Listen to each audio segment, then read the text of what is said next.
there's something to that about the paper ballot, of just the security, knowing that this is going to, this is done by my hand, no other, dimpled Chads be damned. They actually went on to Joe Rogan's podcast, and they, like, behind the scenes, were like, listen, like, we want to get away from the Hill, but we don't know if we want to, like, make that jump and go independent. And he said, no, do it. He was, like, encouraging me to go on the football team and then later do it in high school. And that's a good story.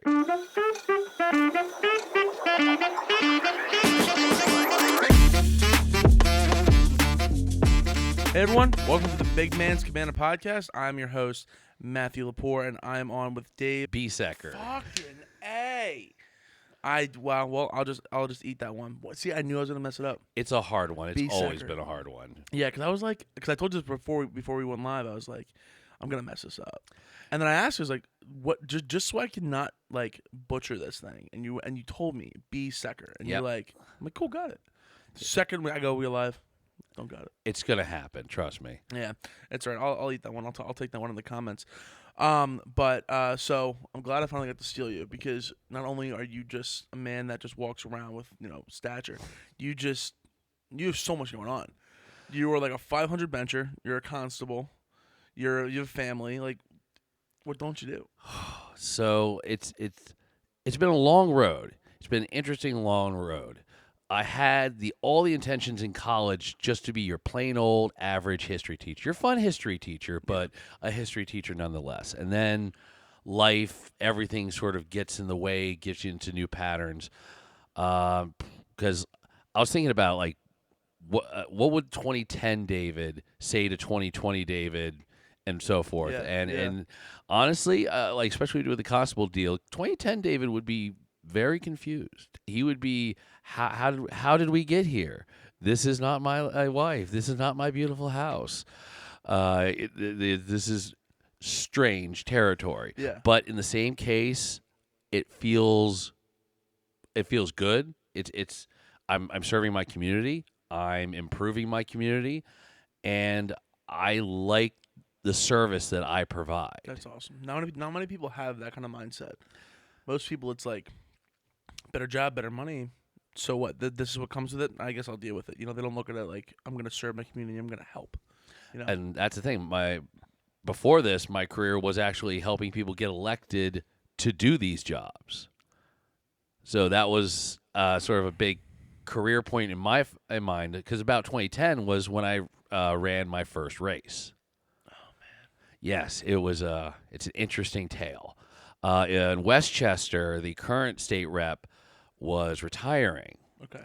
And Barb McIlvaine-Smith had been elected since, I want to get my math right here, because I was just about to graduate from college. Yes, I want to say it was 2006. Okay. And she won, I might be getting this wrong, I think she won by a total of 28 votes after a $500,000 recount. Yes, I'm sure the comment section will go after me, but that was essentially what happened. And this is when the Democrats actually took control of the state house in 2006, and it was by one vote, and it was hers. And that actually set the precedent that if your race is between 0.5% of the other person, there's an automatic recount, because it took a lot of money to get that recount off the ground. So what constitutes a recount at that point? Is where it's like there's a deadlock, or is it there?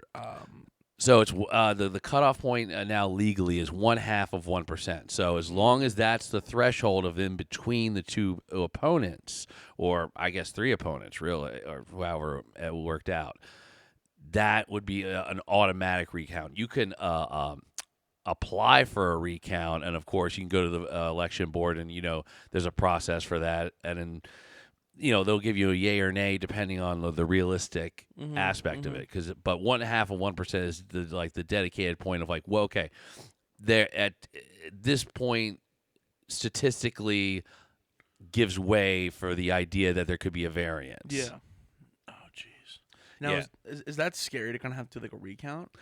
It is litigious is the best word I could say. Okay, that's fair. Extremely litigious. You have to get observers. You have to watch the votes getting recounted, the whole process. And this is, of course, back in 2006, where actually in Chester County, they were a little bit ahead of the game and doing it by paper ballots. Okay. This is really going to show the nerdy side of me. Yeah. I always grew up punch holing an actual paper ballot, feeding it into a Scantron, and going from there. Oh, really? And then when I voted in Montgomery County, I'm like, what's this big machine? And it's the voting machine. We got to plug the buttons and hit the final one and be done. And like, yeah, there's something to that about the paper ballot, of just the security, knowing that this is going to, this is done by my hand, no other, dimpled Chads be damned. I don't know, you probably don't remember that, do you? I can't say I do. Election of 2000, Bush v. Gore. I was 1. You were 1. I'm just gonna own that Sorry. for a second. I was just about 18 at. Yeah, I was just I was 18 at the time because I turned in October, and so yeah, just about. And I remember being stuck because I'm, as you can tell, huge political nerd, and Me too, yeah. I was really all about just watching the process. I mean, I had my pluses and minuses at the time about both, but I was really more intense about the process. And when it came down into Miami-Dade County and where the recount was going over there, there's a great movie about it called Recount. Great movie. And this, well, I think I told a story to get where we are now. So I want to. You're good. You're good. So basically, that movie was the first time an instance, like basically paid political actors were used in protests. Yes. So Really? yes.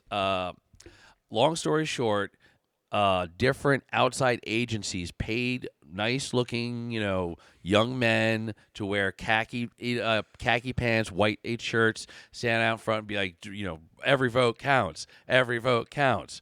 22 years later in Arizona, stop counting the votes. Stop counting the votes. So attitude change. And then these were pressuring. They're trying to create pressure to stop the recount, and it actually kind of worked. Because they created such a pressure that had never been applied at that time. And they're like, why are all these people hanging outside the Miami-Dade County office watching about this recount? This is like supposed to be something everyone just sits home and watch on CNN. Yeah. But no, it became live and in their faces, and it became intimidating. The movie, of course, blanks this out a lot better than I can. But, yeah, it shows really, I mean, the emphasis of the word politics is people. That is the inescapable factor of the word and the effort itself. You're talking about people acting on and for and against other people. Yeah, that makes sense. Yeah. And so a lot of people look, it's like, oh, politics. It's that nasty thing, that like dirty sport that everyone plays over there, that everyone plays into conspiracy land. Conspiracy land is inhabited by people who don't want to take the time and effort to actually learn how things really work. And the scary thing is that nobody knows what's going on. That's the truth. That is the God's honest truth. Nobody's in charge. We're all figuring it out one step at a time. And if doubt, we call someone who may know more because they're older. That's it. That is literally it. That's a far more scarier world than any conspiracist can come up with. Because I guess someone who's 23 and young and dumb, but it's like I'm wildly into politics, which we've talked about. On plenty of Sundays when we bench. But it's just like hearing that, it's kind of like, because sometimes you go and you look, you go, well, why haven't they figured this out yet? Why is this still a problem? You know what I'm saying? And I guess hearing that, it's also like, well, they're also people too. Because people forget that. And I do recognize that as people like me who are just regular Joe Schmo, they go, oh, well, this is blasphemy, this is whatever. But then again, they're still human. You know what I'm saying? Like that human element to politics, to anything really, is still there. You have to factor for that. Exactly. That's where you get that tribalization kind of factor, my side, their side. And you know, trust me, I've had my own points where I've realized, okay, maybe I've dug my heels a little too much in the sand here Yeah. and Same. have to, you know, let me take a scope of the horizon, see where it. Yeah, I would do the same thing. Yep. Yeah. And, you know, that's something that everybody can do at all points.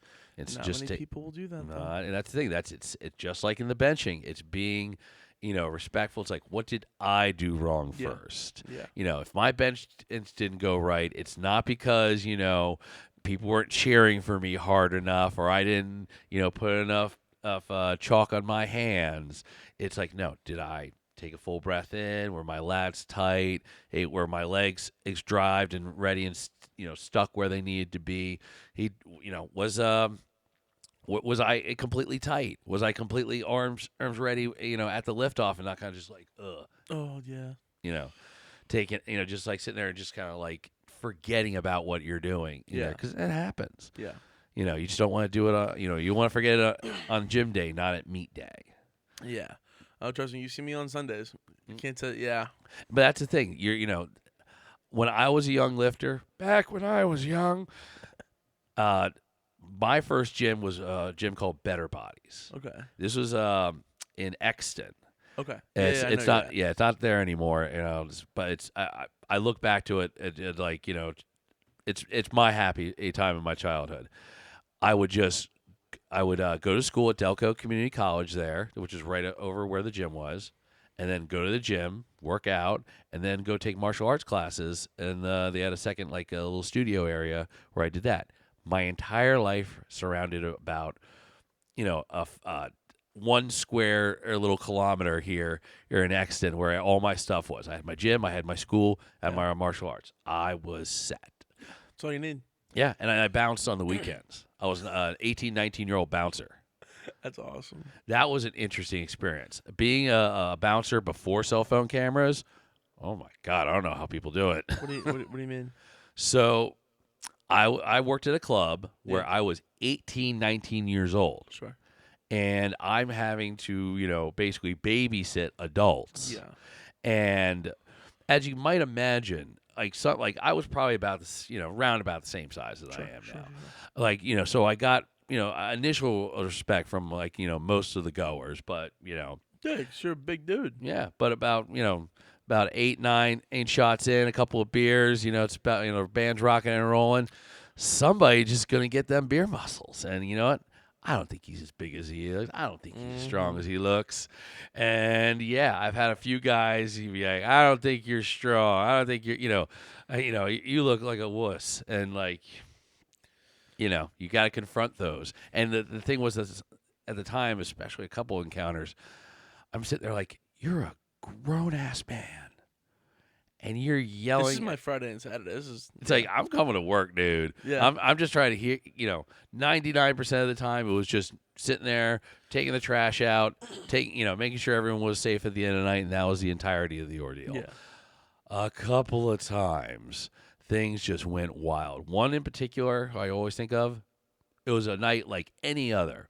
Kind of like an older, like, band, like, just like a regular rock and roll band, Sure, yeah. The 80s and 90s. Yeah, it was a bar that's where smoking was allowed to at the time. Also, it was like a restaurant, so it tried to do too many things. Yeah. And like lots of older folks between their 40s and 50s going up to watch a band. I was literally sitting up front reading a book. Just sitting there reading a book. I actually, it was Descartes' Social Contract. Okay, nice. Interesting in parallel when you're working at a bar and reading the social contract. Well, the only aspect is now, I'm assuming this contract's going to get broken, isn't it? Well, that's the thing about the contract. It is a fluid, as Descartes talks about, it's a constantly fluid transaction. There's no hard transaction that says, like, you must wear a certain type of pants and a certain type of weather. It's not like that. Yeah.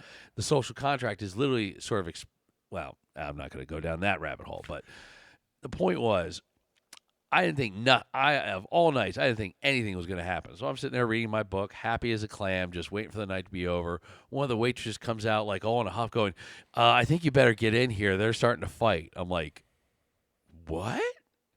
Like, I saw like dads and like, moms and Yeah, like, yeah. ready to go have like it was almost 12. I was expecting them to wrap it up. And so I go in, I see a younger dude, probably about my age now, about 41, and then an older dude, maybe about 50, squaring off, look like they're absolutely squaring off against each other. So I'm like, okay, just going to like get in between here and get in between here. Before I can say word one, a bottle flies literally across my nose, smashes against the wall, and then all hell breaks loose. It was just like, boo, everyone just, it's like, pick a partner, go around, do-si-do, smack him in the face. That's what was happening. Everyone just like a comic. Everyone just like, I'm mad. Oh And my just starts God. finding a partner and wails on each other. It was like an old bar scene from like the. Pretty much. Like, old Western bar, Yeah. bar scene. And Oh my God. people are throwing up being thrown left and right. I'm grabbing this guy. I'm trying to grab this guy. I completely forget about the two original combatants in this scenario, and seeing that the younger dude has now dragged the older dude out the front door, to which he goes out to the patio and begins to just lay into dude. I don't mean to laugh, but it's just I have this image in my head. Oh yeah, I was just like, at that point I'm like, oh, I think I better do something. So I go out there, get him off him. Older dude's just got cuts all over his face, and it was not a good scene for that guy.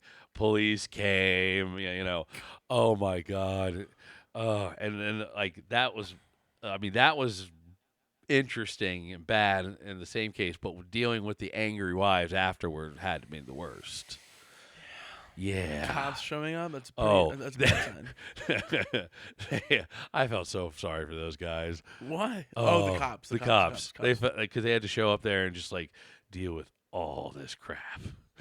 Yeah. Yeah. No, I think because like I work in the loft, but I also work in the bar. So things like this happen a lot, like just stupid stuff. And sometimes when the bands that play the 80s or 90s. Do you remember the 21st night? So like they'll play that, and then like there's something stupid. Oh yeah. And a lot of the times it's like the women. Like that surprised me because like obviously you have the dudes that like just push around whatever it is. But usually if you break the guys up, you can at least assemble you some can at peace. least assemble some peace. Yeah. But like there was one particular time where I was younger. I was like, this is when I worked it the first time. I was like 18. I think 18, 19, I was bar backing, and the back in the one corner of the restaurant, these two women were like bickering, and you can kind of hear it, and then they started fighting, and I watched Cody's mom grab this chick by the hair, yank her. So here's the thing: is they're still all like the other groups are not fighting, so they all are asked to leave. So Group A is out in the front waiting for their Uber. Group B is still in the restaurant because Group A left. Now, Group B decides to leave, but Group A did not leave yet. So Group B heads around the place, go outside the front door, and there's Group A standing and waiting for their Uber. And let me tell you, when all hell broke loose, it was the funniest thing in the entire world. Because the guys were just kind of standing there like, we don't really know what to do. And the girls are going at it. And because in their heads they're like, well, I don't really want to fight, but like I guess I will. Yeah, that's the scenario when two women start fighting out to each other, and the guys are just like, I don't know what my role is in this scenario. I don't really want to pay it. Yeah. Like, I've seen it. Yeah. I've literally seen like two dudes look at each other like, my boyfriend's gonna beat your boyfriend up. The two dudes look at each other and just like, nah. That's a little with Christine. I'm like, you can't just use me, to like, because you've never done it, but like, you can't just be like, my boyfriend's big and strong. So far. So I'm gonna sick him on you. I'm like, yeah, nothing too dangerous with a girlfriend with too many cocktails. that's a very true story. Woe is the fool who listens to his girlfriend and in that situation unabated. It's like, Something's gonna happen, but the thing is, I do think that's why like bouncers and doormen is what they call them nowadays. doorman. That Just reminds me of 40-year-old virgin. You're a doorman, doorman. And yes, I've had that conversation with someone after me before. It's like, you're just a doorman. You can't tell us to do doorman. I'm like, well, The cover's $10. So what's it gonna be? Pay up. Or have a nice evening. Yeah, dude, it was pretty cool because like I mean like I don't know I've noticed in places around here and when I was in Villanova too that they weren't called bouncers anymore. They were called doormen or like in Phoenixville, and I was like, are we switching that? Like what's It I don't it know. it's probably just like when doing in any law enforcement job, there is a show of force. There is a presence of just you being there. That 98% of the time is enough to, if anyone's got some wild thoughts, to be like, oh, cops are here. That shuts that down. Yeah. Bouncers used to be like that, but now, like I was saying with the cell phone cameras, oh man, I mean, like, at least with law enforcement, you are working under the color of the law. You're there for a legal reason. Something brought me to your door. I'm just not going knocking on random doors. But you got parking tickets. I'm there for a reason, and I deal with it in different scenarios. And of course, law enforcement and a regular police, state police, they have to work under even more extreme situations because if they're called into somewhere, 9 times out of 10 they don't know what they're walking into. They may have a small hint, but they have no idea the iceberg that lies behind them. Doormen, bouncers like that. They're not working under that. They're just hired guys to make sure that supposedly fully functioning adults don't go wild on each other. Yeah. And it goes back to the old politics of just like Thomas Jefferson. If I'm going to sublet here, if or I'm going to try to. Oh no, I'll just do the quote for it. If man were angels, there would be no need for government. True. That very rare, answers 99% of the questions. Yeah. Like if man were perfect people, if we were all perfect people, we wouldn't need these social contracts, these rules to keep us in a nice tight boundary space and not going all crazy. Yeah. But that's goes back to 95% of people are fine. It's 5% of the population that causes 95% of the crime. Yeah. So that's just just back in your classroom, we unless everyone gets quiet, we can't start. So there's the two people in the back, and they're like, yeah. Mm-hmm. It's always It's always the back of the room. Always. But yeah, no, I mean, it is one of those notions where it's like you have to look and you're like, oh man, because everyone wants there to be no crime, there to be no problems. Excuse me. Mm-hmm. But it comes back to that human element where it's like you can try all you want. Yep. But it's still going to be this way. Every generation has complained about the new generation going forth, Oh, the way back to time immemorial. Plato used to say like all these kids want to just go to Persia, get get this nightshade under their eye and look like all New Age and whatnot. Because that's what actually happened to Alexander the Great. He conquered Persia, discovered they're more hedonist. Like he was hedonistic, but like they were more, and like. Like look at you. You're becoming weak. You're becoming like those Persians, those weak people who are disciplined of nothing and lavish in everything. Throughout time, someone has complained about the younger generation. So, Sure. And this is where it's like, show me the period of time where there was no crime. Everything was at its perfect median state, and that's the true apotheosis of where we need to get back to. Yeah. It's all working continuum of progress. Always is. And and just like your bench, some people, like especially younger lifters, like, oh man, if I had known about this or this training method earlier, I'd be that much closer to being a 500-pound bencher now. Yeah. Yeah, and it's not that it's a good interior fire, but nothing to let lead you in the front. Yeah, I guess like from my mention, you've heard me say it's like it's hard to go from like a mid 4 now than it's like I think like the one day I failed like 405 and I was angry. I mean with the shoulder save around the other day I popped it up but I was just like that. So like okay, so when it comes to lifting, how did that all start with you?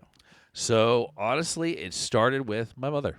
Oh, okay. She was a aerobics instructor at the time. This is the mid '90s. I was looking to join the football team because I was about like 13, 14 at the time. One of my good friends, who I'm still friends with this day, he was like encouraging me to go on the football team, and then later do it in high school, and that's a good story. So the coach, oh God, this is horrible right now. I'm blanking on his last name. Someone from Downingtown and class of 2000, please comment and tell me which was the middle school coach in Lionville at the time. Help me. The coach was one of the few teachers that I could really say like invested in me. Yeah. Who said, "Kid, you've got something. You're strong. You're willing to work with people. You listen. I'm willing to invest time into you because I see you're willing to do it." And like that was earth shattering to me. That was a whole new world. Yeah. And then like after middle school, like no one should ever really shine too brightly in middle school. You shouldn't peak in middle school, nor dare you at high school. So, but middle school is a tough time for a lot of kids. Oh yeah. And so I was no different. So like that helped me a lot to get through middle school. And then when we were about ready to go to high school, we were in ninth grade. It was a little bit different at that time. Ninth grade was still in the middle school, and then you went over to the high school. And yeah, we were the same. Yeah. Yeah. We later there was a whole ninth grade center where they put both junior highs into as like a ninth grade center as a tipping off to high school. I mean, I think I graduated with almost 800 some kids. Okay, so we were the same. Oh, okay. We had you had one K through 4, mm-hmm. then 6, 5, and 6 were on one side of the building, 7 was on the other. 8th grade center, 9th grade center. 10, 11, 12. Gotcha. So we one thing they allowed you to do when you were in ninth grade is you could take the bus after school and go work out with your high school team and get sort of like integrated into the team. And that team, that team just won the state championship. They were mythic Greek gods to us small little ninth graders. One of them was a guy named Brian. It wasn't a guy named Brian Sims, who later became a state rep in Philadelphia and was one of the first. He was one of the first out gay members in the House. A phenomenal leader in LGBT rights. Phenomenal lawyer in civil rights, and I knew him back then. And it's it's very interesting how sometimes something you wouldn't notice comes back at you later in life. Yeah. And it was just we had eventually met up again at the DNC in 2012 in North Carolina. Yeah. My girlfriend was a delegate at the time and running for state rep at the same time. Jeez. So like I said, I got more stories. And we caught up and we talked, and he's like, "Hey, what was it like when I came out?" Because he came out, I believe, like I want to say his junior year of college or something. I think he was a special teams captain at Bloomsburg. Okay. And like I remember it very succinctly. Like I came into it was I want to say it was a off-season practice. Yeah. So we're just gonna go out on the track, run, do some other stuff. Yeah. And everyone's just sitting around, like kind of like tea talking, as I like to say, sitting there like all getting real close to each other. And I'm like, "What the heck's going on?" I go to my buddy Tom. I'm like, "Hey Tom, what's the deal?" It's like, "Oh, do you hear about Sims?" I'm like, "No, what?" "He came out." I'm like, "What do you mean he came out?" Oh. Mind you, this is 1999. I was Yeah, I born. want to say like I was 1999. born. So like this is Yeah. breaking If stuff. you just move this Oh, way. sorry. No, you can move the whole thing. Oh, move thing. That way it just like if you push this. Okay. Yeah, that way you Yeah. be a little more comfortable for you. Whichever one works. Yeah, it doesn't actually, matter to me. No, this works. No, Okay. this works. So like this was breaking, and especially in 1999 in a high school. But like, remember, Sims as an 18-year-old was squatting 405 easy. Like easy. I mean, I cannot get the image of my brain of him just throwing that up there and just for like a quick set of 6 or something. And we're just sitting like, and everyone who knew him, like any of the like kids that were my age or a couple, maybe a year or so younger, knew of him, saw him, and were like, "Oh, Cool. Good for him. So, only one like new kid who was like a sophomore. Everyone else kind of just shut their mouth because they listen to us older kids and talk about him. Like, yeah, like it's like, would you say anything to him? Fuck, no way. Hey, Sims would boot stomp me to the ground. Yeah. And except one kid who I'll leave nameless. Yeah. We'll call him Damien. Okay. Damien started just, of course, because that's just how this that kid was, just started speaking all the most hateful, nasty things in the world, which were probably fairly okay in 1999 at the time. And I would say, well, they're okay, but they were normal speak at that time. Sure. I should say to qualify that. And all of us just sit there and looked at each other just with this grin on his face like, so who's going to tell him? So who's going to show him a picture? And then we showed him a picture, like showed him like stuff from like the graduating year. Like, this is Brian. See him? See, he could bash you in the face and not even think about it. And we like so many kids like, we will drive you to Bloomsburg, and I dare you. I double dog dare you to say that to his face. Shut up pretty quick. Yeah. Oh god, that is crazy. Because sometimes I don't really think about it. Because like nowadays, if someone comes out, I'm like, oh, awesome, dude. And like, because like my uncle on both sides of my family are gay, so I'm so used to it. It's a normal thing. Normal thing. And you don't really think about it, but it's crazy because then like I hear the stories like that. And I'm like, I guess I really was like that back then. And not too far away. I know. We just have to think about the same thing when it comes to the history of slavery. When you think about like. Also true. Short story. When I was working at the Register of Wills, I helped a very nice woman do some historiography on her history on her family. She needed to look up her, I think, 3 times great grandmother. So great grandmother. So and the reason why she came to the Register of Wills and Orphans Court to look for it is because she needed to look up a record of her in an estate because her great-great-grandmother was still considered property at the time and was inherited by another family member. Oh my god! So that's exactly what I did. She had the name of the family which enslaved her great-great-great-grandmother. We found it, and there she was. I want to say a Miss Isabel something. Right there, coincidentally, right next to the silverware. Because that's how it was. It was like a ledger. Just a long ledger of dining room table, $50. 4 sets of chairs, $10 each. And, Miss Isabel, $150. I'm paraphrasing, but that's see like for me okay, because me being, I guess people will say quote unquote young, it's weird to kind of look back and be like, you know what, that really is kind of crazy that things are so because it really isn't that far, even like women's rights, the 19th, it's all not that, it's pretty relative to being like new age, you know what I'm saying, and I don't know, dude, it's crazy to look back and think, wow, your great-great-great-grandmother.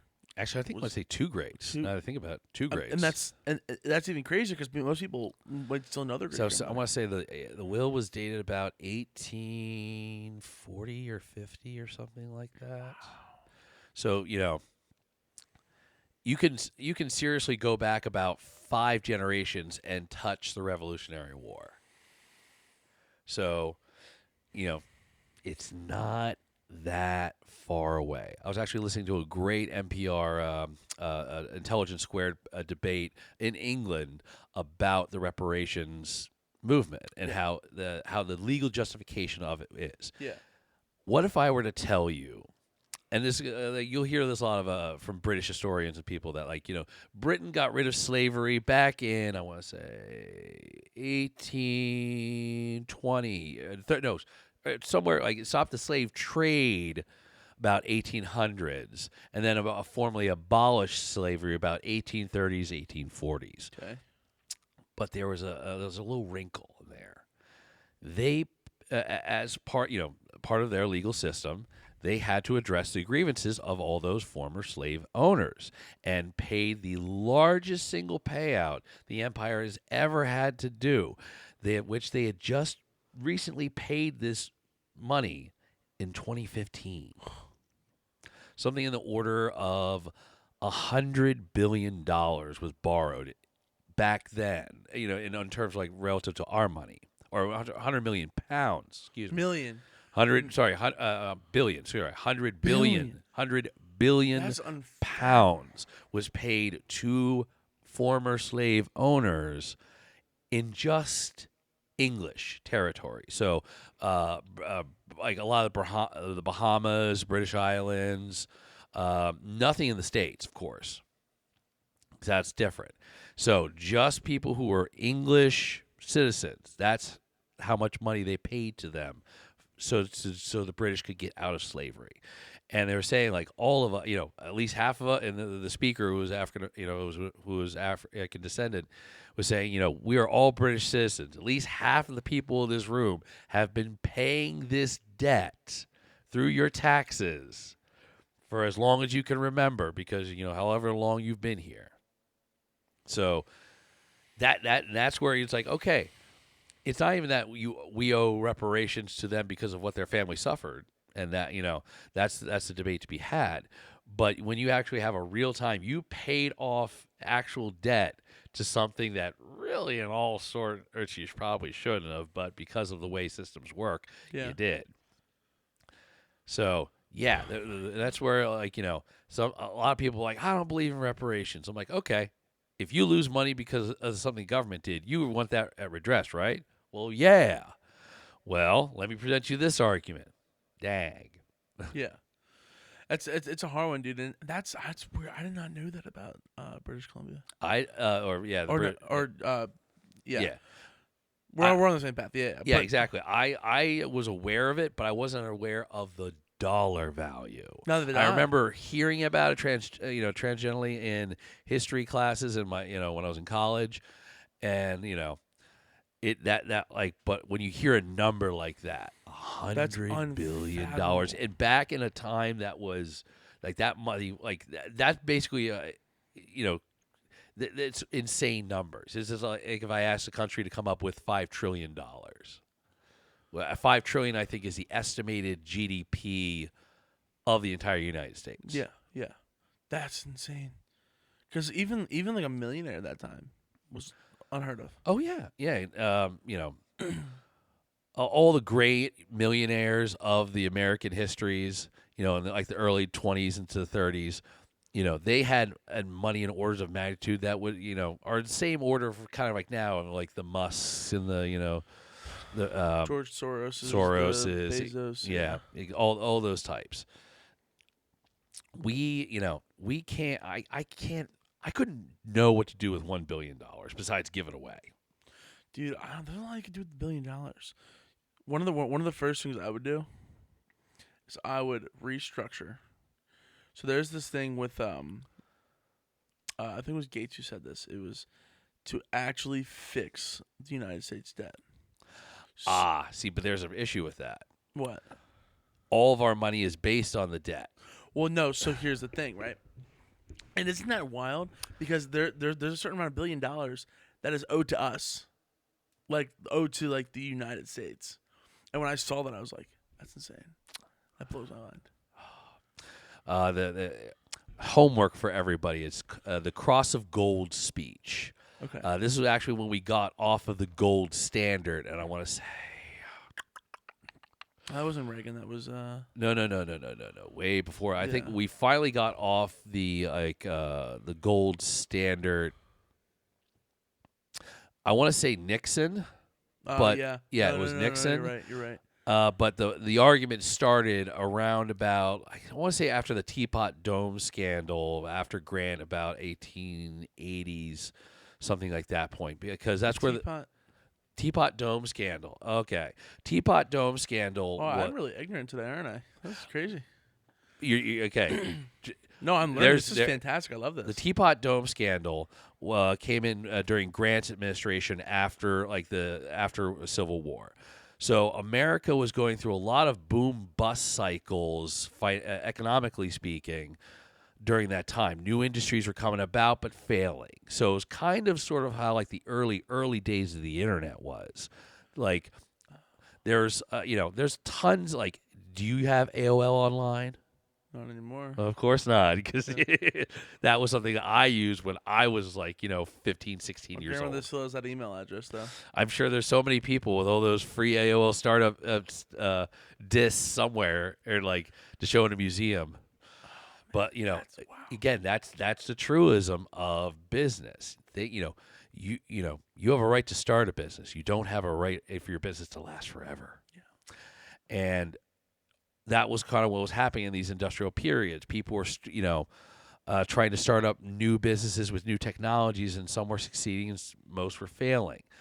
And there was also a lot of other issues at the time because France was kind of getting over the Napoleonic Wars as well. Yeah. So lots of different big factors at the time. But the Teapot Dome scandal was more about big money interests using political connections to basically screw over other people.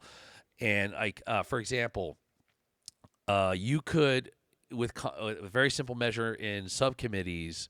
Let's just say you're an importer from New York and you need to get stuff from South Carolina, but there's this tariff guy over in South Carolina who's giving you hassle because of some of the materials you're doing. So you talk to your political friend because you're connected with Tammany Hall over in New York and be like, yeah, this guy in North Carolina is busting my shoes, lowering my margins over this.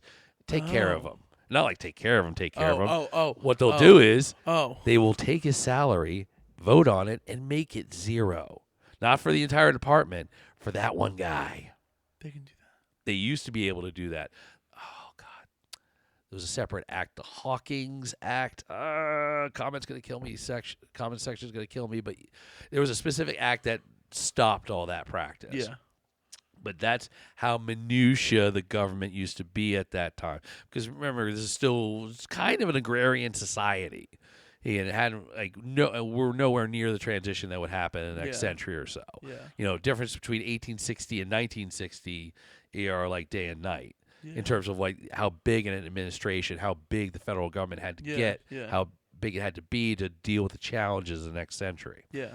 So, but the Teapot Dome scandal was basically it highlighted how political connections and money and interest in business were so entrenched hand to hand. Yeah. And there were actually newspaper, and that's the thing. It's like well, I got taught it as these honest newspaper or providers were digging into the muck and like getting these stories, true investigative journalism. Yeah. No, they were just protecting their own interests because the people who owned those newspapers also owned other things. I mean, that's pretty common, right? Now it is. It is now. Why do you say that? Because only after about when you had the Industrial Revolution did you have the true investor class. Like there were people like in England. Half the reason we all got away from England is because unless if you were of a certain class, classism is paramount when it comes to a British system. Yeah. There are not a lot of come up stories, and that's supposedly the difference. In America, you can start from the bottom. Now we hear, that's a purely American story. Yeah. And now not for nothing. Now we have to really ensure that stays true. Yeah. But the English weren't about the come up story. If your father was a dock worker, you're going to be a dock worker. Your son's going to be a dock worker. Welcome to Boston, kid. That's that was what was transpassed, from the British system. But where was it going? Yeah. So the people like there were like. The Rockefellers didn't initially have money. This was the idea of new money that came out in the 20s. Mm-hmm. This was a true departure because old money came from old England and stayed old money. Yeah. New money are people who actually up-jumped themselves to this level, which didn't seem possible. It's a And new idea. It's a new thing. exactly, new ideas, new thing. Like, old money, they made, you know, sails, they made ships, they insured the ships. Those are the kinds of things that create old money, money that you can't get rid of, money like herpes.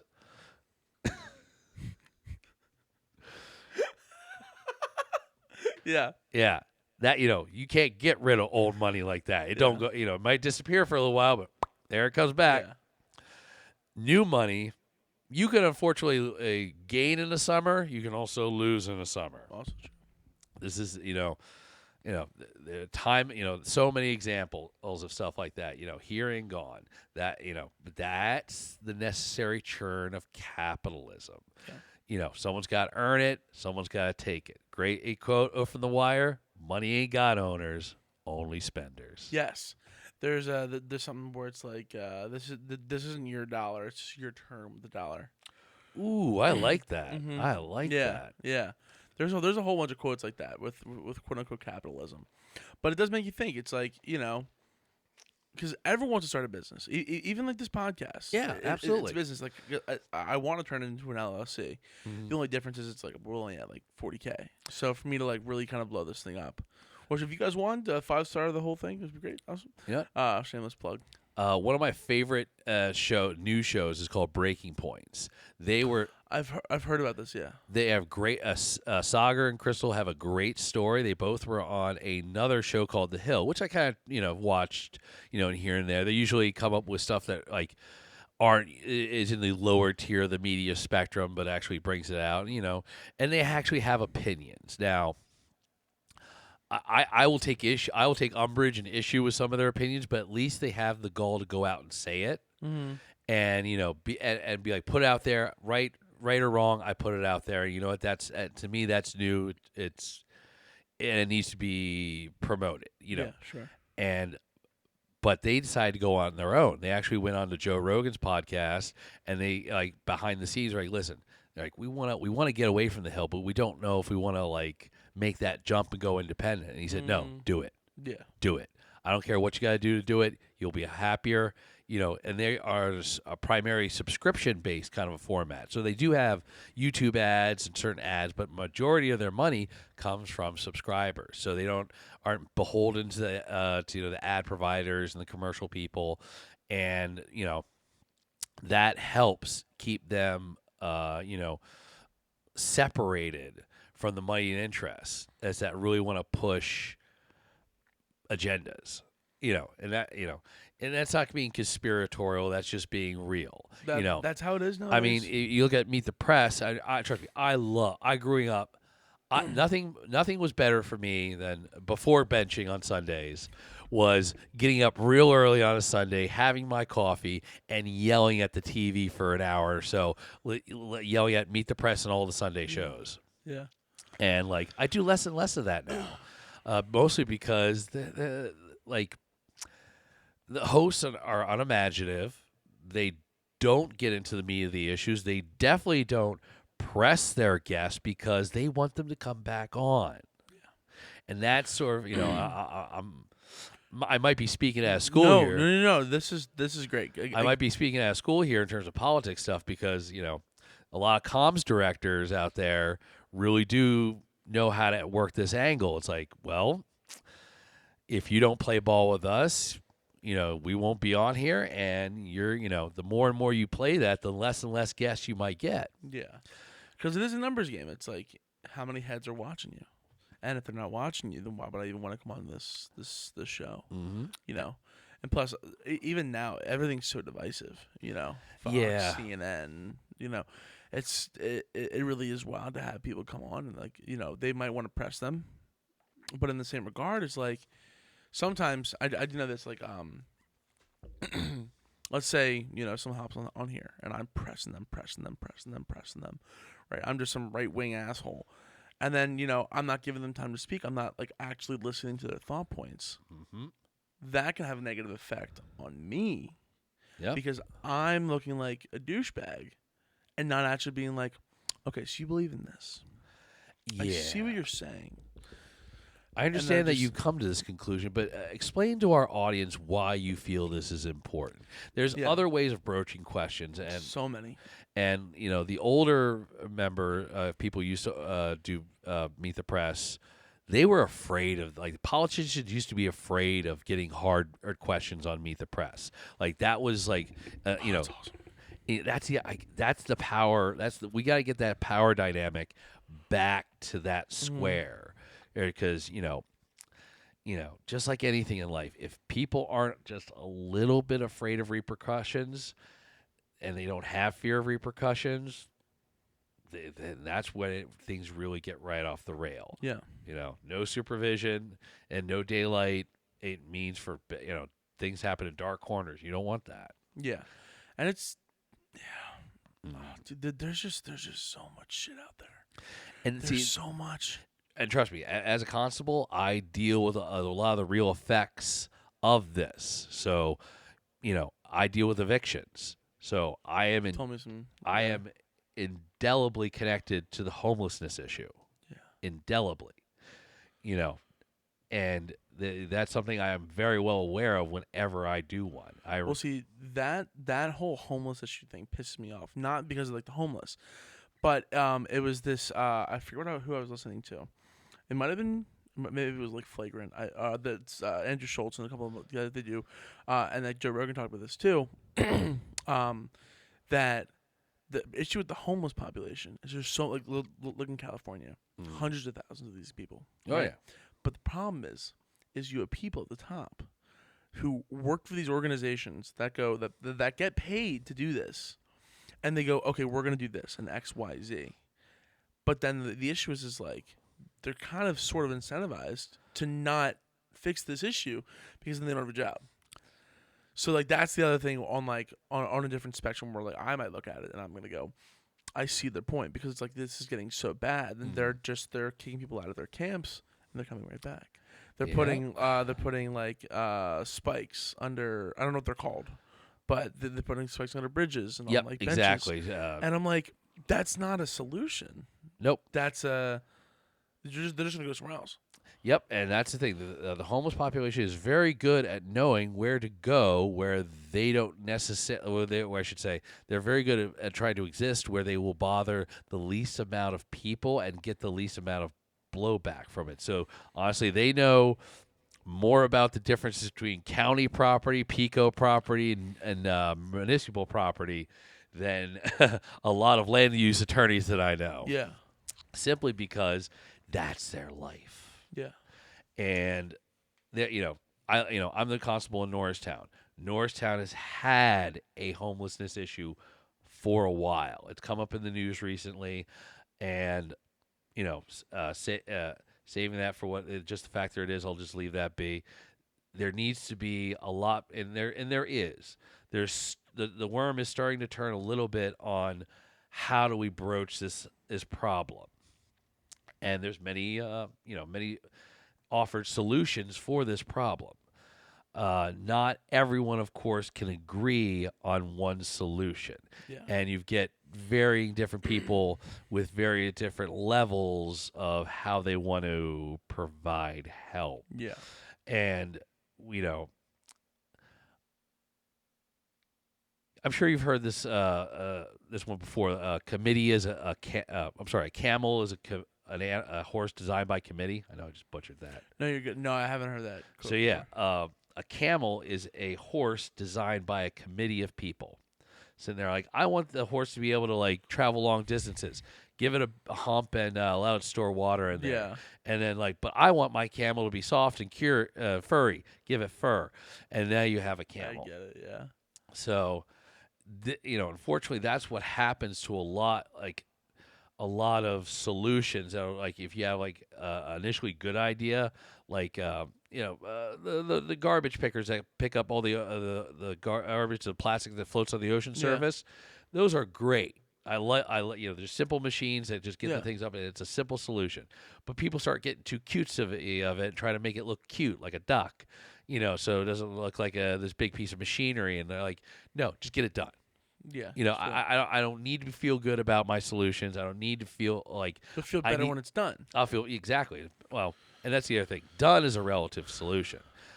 There are lots of people in the homeless situation who are in deep, deep need of mental health services, and we just flat don't have the facilities or the resources to properly deal with people in that situation. A lot of people blame Reagan in the '80s for getting rid of the mental health hospitals. The state hospital over in Pennhurst. yeah, Yeah. Penhurst, but also in Norristown. There was a state hospital in the state farmland in Norristown. Oh, I'm not familiar. Oh wow, I'll take it.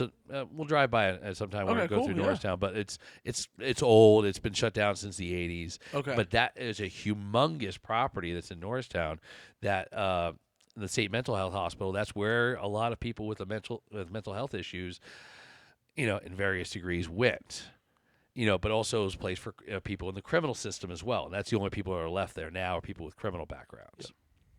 Yep. And that's also the biggest barrier that happens to you when you're homeless. So if you have any violent record in your past, you can't stay at shelters. Women get a lot more leeway with that than men. Yeah. But as you can imagine, there's probably very, very few men's shelters. Oh, jeez. Very few. Because lots of men in homeless situations tend to have mental health issues and tend to be violent. Yeah, it's fair. So, it makes it incredibly hard for even the nonprofits to be able to do effective work. Yeah. Because there's just, not a lot of people who want to deal with men in that situation. Yeah, that's gotta be a scary situation. Even if you are a cop with a gun, probably it's still a terrifying situation. Oh, it's not even that. It's just that this person doesn't care about themselves at this moment. They're in a fugue state or something, in a state where they're not, they're obviously not operating at 100%. And they're now, congrats, you get to deal with this. Yeah. And that's where a lot of the the resentment, and when it comes to that, and we have to come up with a new, a completely new idea on how to best affect this.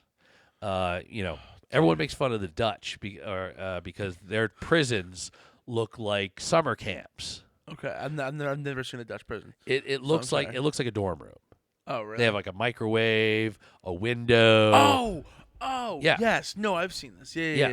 And Norway, much of that area, same idea, because they're 100% bought in to ending recidivism and trying to get the person back on a better track. And they realize, hold on to your hat here, folks. If you put time and energy into a person who's never had time and energy you put into them, first they're going to resist, but then they're going to eventually, if you do it long enough, they will accept it and find a way to readapt themselves into society, because their first way obviously didn't work. And it's first realizing in the person that, listen, all your best decision-making skills got you here. You are here now. Obviously, whatever you're doing wasn't working. But I was fine. I was dealing, and you had that one idiot who got blabbed to the other guy, which got you there. So I was fine. It was just one little mistake, and then, of course, that's what you're constantly trying to break against, is the idea of that. I'm fine. It's the rest of the systems that's the problem. Yeah. So no, naturally, and that's where you and there's a part and parcel deals, like realizing some people are not some people are not born to do 9 to 5s. Yeah, and not saying we have to find a job for every person that's convicted of something, but you're going to find a lot less people coming back if you can actually give a real guide path to someone to get out of stuff. Sure. And that's the other thing I see as a constable, people with warrants for traffic tickets, for parking tickets, and they don't have, I'll get them on 1 or 2 because that's what I'll get issued, and then they'll pay, and then all of a sudden I'll get 4 more from the guy from the past. And it's just the system. They'll they constantly retrudge and reissue new warrants, and I'm like, I already got this guy for like 2 warrants a couple weeks ago. So, yep, they found more. People, some people just rack this stuff up. And it's just like, that's where it's frustrating because you're like, I remember my first time I got it, like my first big batch of warrants, 17 were on one girl. One girl. What? 17. How? 17 individual parking tickets that were never taken care of. They're Yep. like cheap. Yeah, 20 or $30. Yeah. But, and she lived on West Erie Street, like, it's like a one-way street. It's parking in town is a problem. Definitely. But to get 16 and to do nothing about it, like, I would freak. Well, because at that point, you pay the first one, till $20. It's like, it's I mean, easier I to do could it see in there. 1 or 2. Absolutely. Like, if I've forgotten parking tickets, I used to live in Westchester. Believe me, I've forgotten about parking tickets. But I have never gotten to I was like, if you have 16 and you're ignoring them, you're doing that purposefully. Yeah. You're just willfully, like, I don't care. And a lot of times happens, people move and think that, like, oh, I'm not in Westchester anymore, they are not going to get me. No, that's not going to happen. Constables are going to come after you. In fact, Zach has a story about it. He went to college in Lewisburg, somewhere like in the Lehigh Valley area. Got some parking tickets, and then the constable, like, he's at home, like at spring break or whatever, minding his business. He gets a hard knock on the door, and his mom's or whatever answers it, and it's like, do you have something about parking tickets at school? Maybe. And like, yeah, Zach told me the story, and it's like, oh, it's classic, and like, because there's there's lots of ways constables do the job. Yeah. The effective point is to get you to just pay the fine and do it. Some have more intense ways than others. I don't use arrest as my first option. Others might use it as their second or third. But, everyone is different. But the point is, the fine got paid, the warrant got taken care of, and he didn't have to go all the way back to Lehigh County to go wait it out in county. 'Cause that's the thing. A lot of those guys try to do that on Friday. So it's like, listen, if I got to pay it today, you're taking a ride with me, and you're going to sit for a little weekend. And you're going to think about what you did or didn't do. That's terrifying. So, long story short, I have to pay my. Yes, I would highly advise you do that. But what if I don't want to? Well, county is not as bad as you might think. It's just a weekend. You'll see the judge on Monday. And if you spent the weekend, honestly, they'll give you that 2 days, and they'll probably knock off like 60-70% of it. Cool. But you have to stay in county 2 nights, so That's fair. I mean, I heard it's really nice there. The after hours clubs have a little bit of a may not be of your liking. I did go to Montgomery County. I went there in high school. If you took business law, you would go and you would visit. You do like a day. It was like a field trip. If you screw up, this is where you go. That's what they would do. But I mean, it wasn't like they're correcting you. Like, you were walked around. I watched this one guy lose his job, like, on the spot. Ooh. We were like all against the wall. They're coming through, and I'm like, those are inmates, and like they're like inches from us. And, it's like whatever. Like, in my head, I'm like, they're people. It's fine, whatever. Mm-hmm. And then this guy goes, I'm gonna stick my finger in your butthole. And then he goes to the other kid, I'm my finger in your butthole too. And he went, and I'll never forget it. And then I saw the guard go, you know what? You're done. You're done. You lost your duty. I'm like, and then the lady that was walking us through, and not to like put him out there, but Miles Basketball, if you hear this, if you can confirm this story, it sounds really like made up, but it's not. But yeah, so I think it was a girl at the time, and she was like, yeah, so like he just lost his job. We're like, what? The inmate lost his job. The inmate lost his job. Yeah. And I'm like, what? I'm like, That's Miles. a big deal. I'm like, Miles, what happened? He goes, I don't know. I laughed at what he said to them, and then he did it to me. And I'm like, you just lost that man his job. Yeah, that'll suck. That's 'cause that's extra money, I think, and like very Yeah. little money, but like time and also a little, that's like not a lot of things to do in prison. So having a job is an important thing. Yeah. But we've done about like a little over an hour. Oh wow, I was gonna say that actually went pretty Dude, well. I have done this so many times now where like I literally look and I'm like, yo, we just did. Oh, we did an hour plus, and like it doesn't feel like an hour. It doesn't at all. It feels In fact, like we've been talking for like 20 minutes. I feel like I've been talking about the first story, like going on a little David Daisy chain since the first story about Barb McIlvaine Smith in the first race I ran in 2010. Yeah, that was interesting. I'm gonna long story short that one really quick. She initially dropped out. They got another guy to run in the space. He had to drop out due to a back issue. They got her to back in to run with less than 60 days. I want to say 60 or 80 days left in the actual election.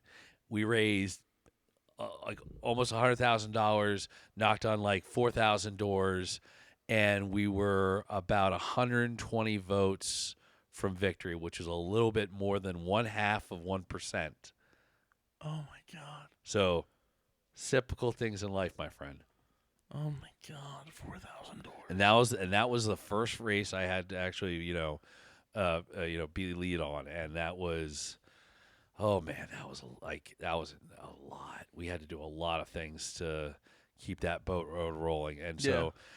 Anyone who tells me about conspiracies when it comes to elections and campaigns, I'm like, have you ever volunteered, knocked on a door, talked to a voter ever? No. Go do that, then come back to me. Yeah. Well, my friend, this is a lot of fun. So wrapping this up here. If these want to contact you, talk to you, ask you any questions, do you have any like social medias they could? Just david.biesecker at Instagram. I do have a Constable email, but that's usually for people with warrant stuff, so you probably don't need to come through those channels. Fair. Just reach out to me on Instagram, any questions and concerns, and I'll be more than happy to answer you. All right. Mr. Biesecker, Matthew, will not mess it up ever again. That I just did that earlier, about an hour ago. Quite all right. Cool. So I'll put all that up for you, and then guys, we are on every single Wednesday. So you guys will see this. I think it'll be this coming Wednesday. Oh wow. Today's Wednesday. Today's Wednesday. Mm-hmm. No, today's Thursday. You're right. Today's Thursday. Today's Thursday. So you guys will see this the following Wednesday, which to you it's the next week. To us, it's a random day in the week. So thank you guys for everything, and Dave, I really appreciate you. Thank you. All right. Thank you so much, Matt.